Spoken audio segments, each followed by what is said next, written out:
Hey everyone, in this video I want to talk about polyphonic waveform editing and what that exactly is. You see, when something is multi-timbral, in other words, more than one melodic note is played at the same time, for example on a piano or guitar, that's polyphonic. So what we have here is layers of melodies, many tones playing at once. And Melodyne has a unique way of plotting that out, being able to look into polyphonic material and seeing it for what it really is, and that's a musical audio event. Let's take a look at this acoustic guitar here. 3, 4.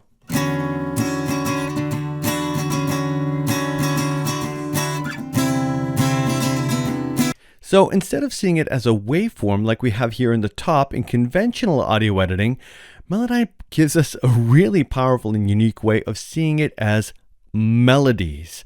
And then it also identifies the key for you, E minor. Let's take a look at an a cappella quartet here. Let's take a listen briefly to this. Without your love. In other words, instead of seeing this seismographic waveform type signal, we can see every singer here. And it's extracting this from the waveform, which is really groundbreaking. Here's a piano, for example. Let me zoom in a little bit here, and we'll talk about how to edit this in a minute. Okay, take a listen to this.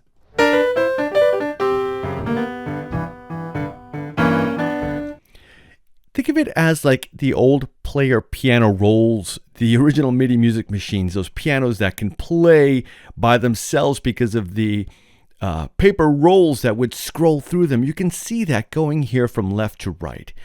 We have all of the notes here highlighted for us in that performance, which means we can understand what the performance is and teach ourselves about it and begin editing these notes within this complex waveform. Now, a melodic waveform would be one note at a time, like this bass guitar performance.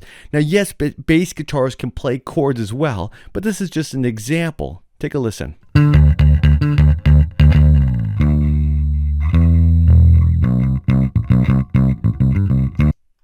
So up here under algorithm, we have the types of analysis. You have universal, percussive, which is great for working with percussive elements like drums. Melodic would be single note musical lines like this bass guitar. And then polyphonic sustain, which allows you to look deeper and longer. And polyphonic decay, which is for more rhythmic type of audio performances. And if you wanted to redetect it, just choose one and hit redetect. Let's go back to our acoustic guitar here and let's zoom in a little bit. What if we wanted to begin editing this? Well, what does that mean? Well, you know, this was a mono guitar track or even a stereo guitar track. We can now start having a little bit of fun with this. Let's take a listen and I'll show you what I mean.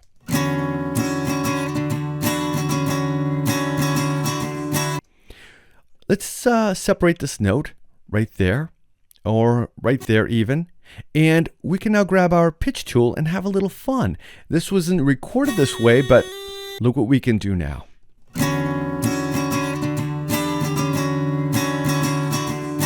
Whereas the original was like this. And what we did was like this. So even though it's a complex waveform, you have certain abilities to go in there and begin editing that. And I'll give you a power user tip here. Let's go back to our quartet here. We have a monkey wrench icon. This is the settings. This is what I call making Melodyne work for you. Right now, you can see lots of extraneous notes here. There wasn't that many singers in this performance. So what you want to do is contour Melodyne's detection to what we're sonically hearing. I'm going to open up the settings tool here, and this is what we have called the Venetian blinds. I'm going to see that these are overtones being edited. We didn't have a singer singing that high, or that high, or that high. So I know those are overtones being over-detected. I'm going to tell Melodyne that, hey, listen, anything over, let's say, that note value is too much. It wasn't really part of the organic performance. And anything from the low register here, the same. And to get the notes in between, we're going to use these macro sliders. To increase detection, slide this one up or slide it down. Okay, see that? And to make notes visible, we can slide the ball here like so. So what we want to do is create a visual for what we're sonically hearing. And then for the notes that are in between, we can just simply take our mouse and double click, and you see that energy was transferred down here in this original F note, which is where it came from. This was an overtone process from the F note. You see they're both F, F, and F. And this is what you would do. You have to put this work in if you really want to get the most out of your Melodyne editing.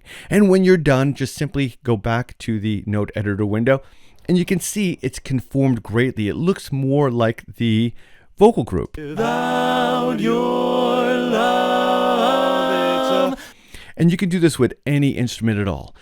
Your piano and the guitars especially. So this is how you want to begin editing your work, is first of all to conform Melodyne's detection to what you're sonically hearing. That way you don't have more work to do than what you really need. Because out of the box, Melodyne gives you a certain level of detection, but it's not a fixed value. You can actually contour it to the polyphonic waveform that you want to see, because not everything's going to be different. A ukulele, a guitar, a vocal group, a piano. And in this demonstration here, for educational purposes, I want to show you how you can begin, taking Melodyne and making it work for you, so making your editing a lot easier. Not everything is going to be monophonic like this bass guitar. You could have complex waveforms and any number of things. You could even have guitars and drums and bass and vocals all complex, living in one two-track environment like a stereo waveform, and still go on there and often have the precision of editing using the amplitude tool, the format, the pitch, separating notes, and even selecting ranges of notes too. So that's what polyphonic waveform detection and editing is. You can go in and edit complex waveforms and really enjoy the process and making it work for you.